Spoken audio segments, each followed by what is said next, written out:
All right, let's go ahead and start building a page using a cluster first.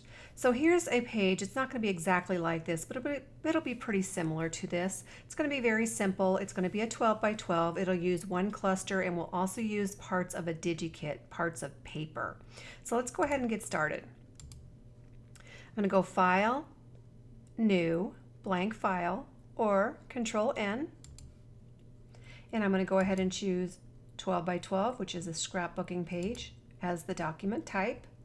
12 by 12, 300 resolution, with white is fine. It keeps on doing this to me, but let's go into Window, Images, New Window. Tell you what, that's a big bug. Let's go back in here and let's turn off that one. Let's go click on that first one and close out of it. But it is kind of good that it's happening to me, because if it happens to you, I don't want you to get confused and not know how to get out of it. So now you know how to get out of it. And it may not even happen to you. All right, so next I gathered all of the pieces that I wanted to use in this 12 by 12. So we've got some sporty sass clusters, and we have some sporty sass papers. And this was created by Snickerdoodle Designs. Let's go ahead and just bring in one piece of paper first. You can either drag it and drop it, or you can place it inside of the paper. Now either way is totally fine, by placing it or dragging it and dropping it.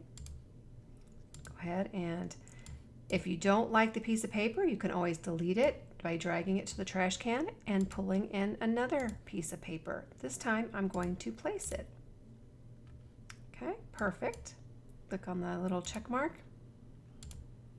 And then next I'm going to go ahead with the open again, File and Open. I'm going to bring in a slice of this piece of paper. So I'm just going to take what's called my rectangle marquee tool and make sure that I have a feather of 0.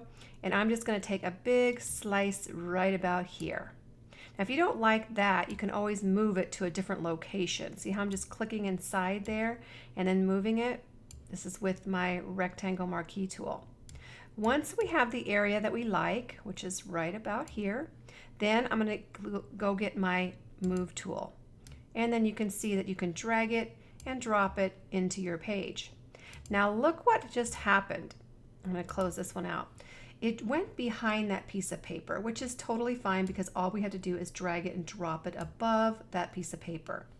Normally what happens when you bring in something is it will go above the layer that you just had selected. So for instance, if I go here and I bring something in, it will go in between this green layer of paper and the background. Or if I select here, it will go right above this green layer. So normally I like to try to select that very top layer, then it will come in the order that I want it to. Remember, you can always rename these by double clicking on the word itself inside of the layer. I'm just going to call this pink layer. Next, I'm going to go in, I'm going to go File and Open. Let's bring in another sliver. Let's bring in a sliver of this one. And I think I'm going to go ahead with a horizontal sliver. I'm just going to select right about there. Get my move tool, drag it, drop it into the page. I'm going to move it right down below so that it falls underneath that pink layer. I'm going to go back to the pink layer. I'm going to go File, and this time I'm going to place one of those clusters. So I'm going to go into the clusters folder, and I will bring in, I'll probably just go ahead and bring this one in, but these are all different clusters that you could use potentially with this layout, because they are included in the Sporty Sass. They do have the same color scheme as the other pieces of paper, so it kind of makes it really nice. Click on the little check mark. And now all we have to do is bring in a photo. We want that photo to lie right above the pink layer. Let's go File and Place. Let's see what kind of photo we have. We got Aspen right here. A little bit too big. I'm going to make sure that my constrain proportions is checked, and then I will go ahead and shrink it down. Now it looks like we might have to rotate it just a little bit. Shrink it down just a little bit more. Falls pretty good behind that cluster. You can always move it around to replace it somewhere else, but I think that looks pretty good. Now all we have to do is add some layer styles and maybe a little bit of text, and then we can be done with this clusters 12 by 12. I'm going to go ahead and select this layer here. I'm going to go up to Layer, Layer Style, Style Settings. Maybe I do a light drop shadow, probably around, the 35%. The distance maybe a little bit more, and the size maybe down to 6. And I don't think I'm going to put a stroke or a bevel on that. Let's just zoom down in there to see if that's that looks like a nice drop shadow. So I'm going to take that and I'm going to apply that to all the other layers. Go to the layer that you just created that on, right click and choose Copy Layer Style. Then go to the next one, right click and choose Paste Layer Style. You can select more than one at one time, but I'm just going to go ahead and right click and choose Paste Layer Style.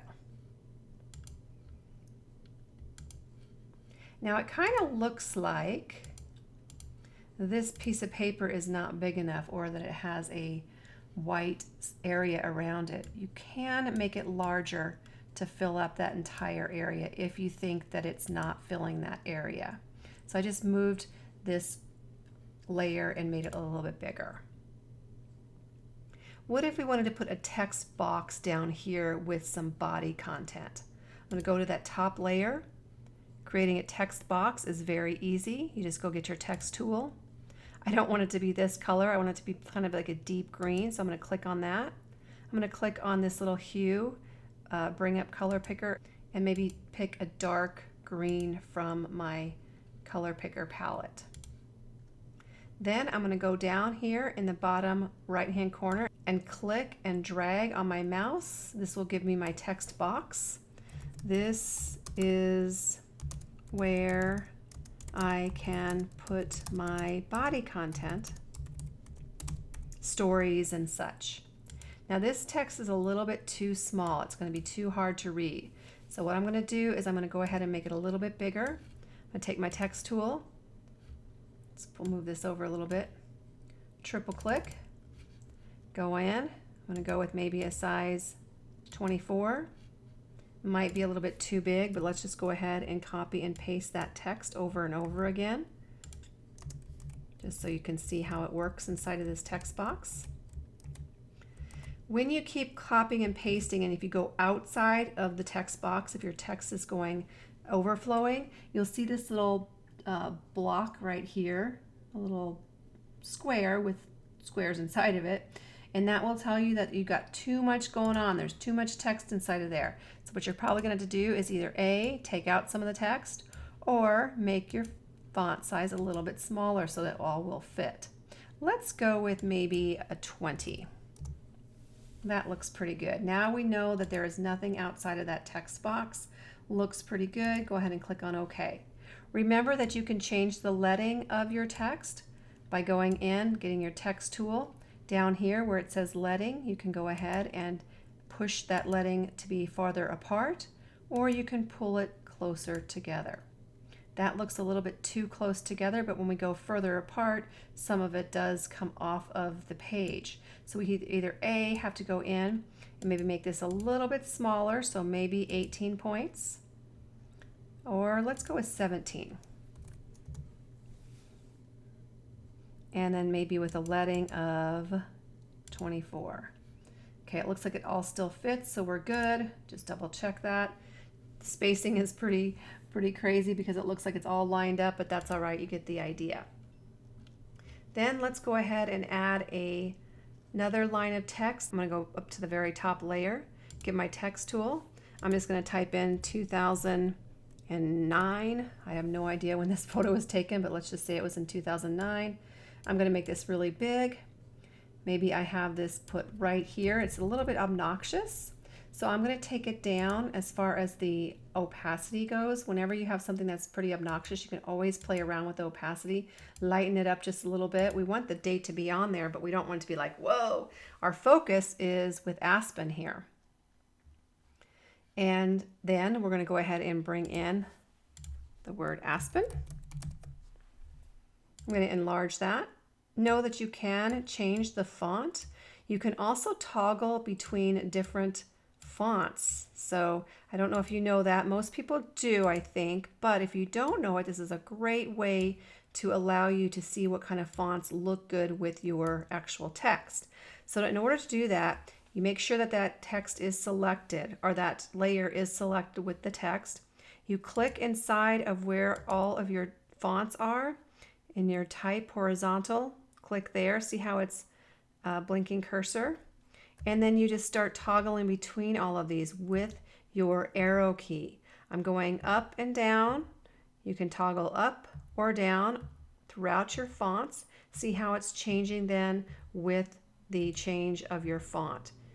It's a super cool way to just kind of like toggle between them really, really quickly instead of having to keep going back and doing the drop down and all that kind of stuff. I kind of like the Champagne and Limousines regular. That's the font that's being shown right here. And I'm going to rotate it, so I'm going to go over the top of the corners. Make sure you have your auto select layer, your show bounding box, and your show highlight on rollover if you want to see this. Hold down your shift key. It will go ahead, and once you drag it around, it'll go at 15 degrees each curve, and then you just drop it, and now it's a perfect up and down. Once you got that in place, then you're good to go. Remember, you always want to save them as a PSD or a TIFF, and I showed you in the last segment how to do that. So save it most probably as a TIFF, and then you will also have those layers, and then you also want to save it as a JPEG as well, because that's what you're going to probably be sending to the printer. You don't want to send the large TIFF files because they're way too big. They're usually 30 plus megabytes. And with your JPEGs, they're going to be right around 4 or 5 megabytes. And those you can upload to Shutterfly, Persnickety Prints, all those different print shops. You can also print directly from your TIFF. So if I wanted to print this and I had a 12 by 12, I would just go with File and Print. I don't have a 12 by 12, so it's probably going to say something like, do you want to shrink it? And then you would go ahead and print it off. Yeah, see how I just have an 8.5 by 11. A lot of people ask me what printer I use. You know, I don't even really care too much about my printer because I never print my stuff from home. Right now I have an Epson XP 434. I have no idea if it's good quality as far as photos go, because I haven't, to be honest with you, I have never printed a photo on it yet. I just got this last week. It was only like $75, very, very inexpensive. But I also do have a LaserJet. Let me see what it is. It's an HP. What kind is this? Looks like a LaserJet CP2025. And I've had it for quite a long time. It's a huge honkin' printer and I love it, but the ink is so expensive. It's like, I don't even know, like $95 for CMYK. So you take that 95 times 4 and it's ridiculous.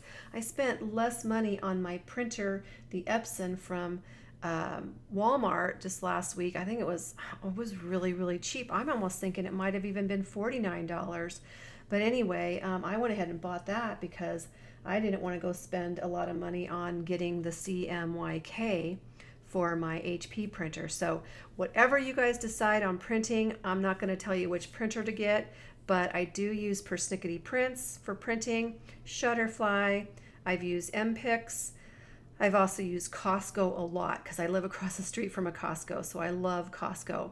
But all of those are really good, and you can find many, many other printers online for 12 by 12 prints.